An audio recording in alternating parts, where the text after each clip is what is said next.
She said, you did this auto-suggestion with me and you told me you're going to be okay.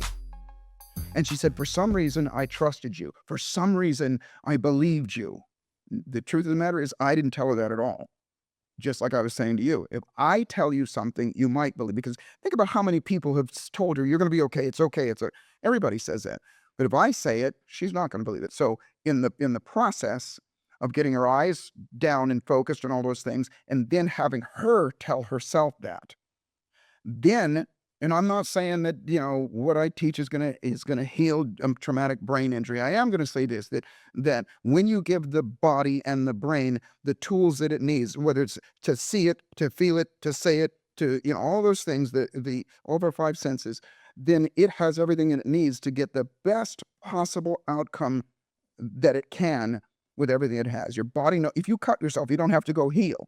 It knows what to do. It's this innate intelligence that's inside of it. So in the end, she goes, and it made me think of something that Les Brown said to me years ago. And he said this, this, this, and this. She has her memory back. And she didn't even realize it. And here's the best part about it, is that she did it, not me. She did it. That's what neuroencoding is to have that toolbox of questions to ask other people, reframing, as you said, to reframe other people and for yourself as well. So then we have this, we can cause ourselves to default to optimism.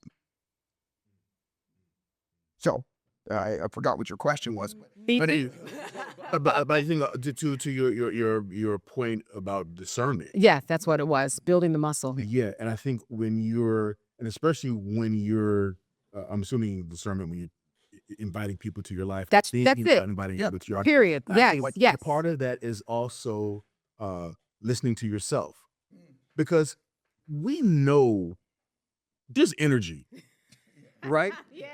If you ask anybody who's been in a fucked up relationship, We can go back and say, did you know? right. Look, so you saw the sign and ignored.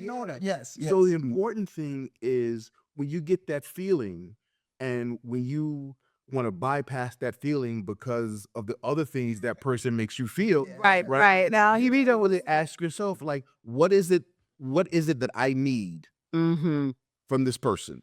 Right. And is that need worth ignoring this feeling that I have? Yeah. Because you like, I mean, I've talked to women who, like, they walk down the aisle knowing. Well, listen, once the invites are out, you can't tell a woman that wedding is not happening. I just want you to know that. The invites are out. So again, But yes. is that thing that you're getting from bypassing the thing.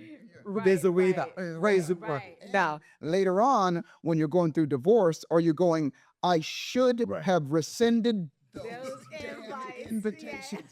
If I had to do it again, I'd go to someone and she never It would have been cheaper. But I think what we tend to do, I think the whole concept of being still, Yeah. visualizing what you want, I think we tend to bypass those things because we're distracted with all of the things coming at us. Yeah.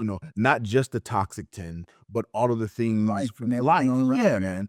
But and I guess for me, the older I get, and I think this is also why, one being mentored by Joseph for the last 12 around years. there, And because I'm getting older, I recognize that there are all of these things that I have that I now feel compelled to share. Yeah, and that's the beauty of you, man. Yeah, That's we talked the- about, yeah.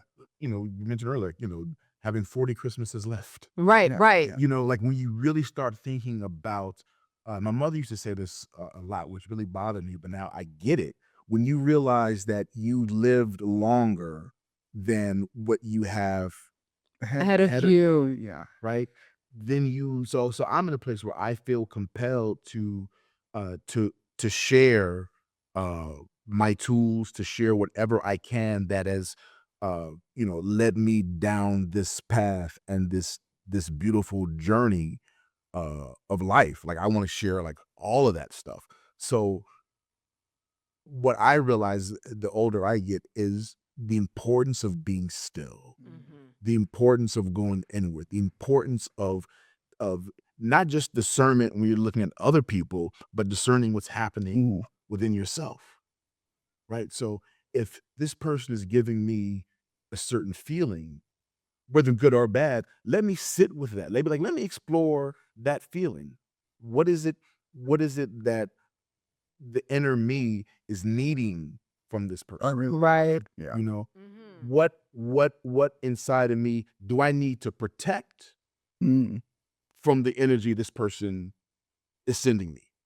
And a lot of times we get so caught up in fulfilling a certain need, that either I can't give myself or I don't believe I can give myself, and this person can give me that. So, there's a give and take. So I'll take this negative energy because I want this. I love the way this person makes me feel.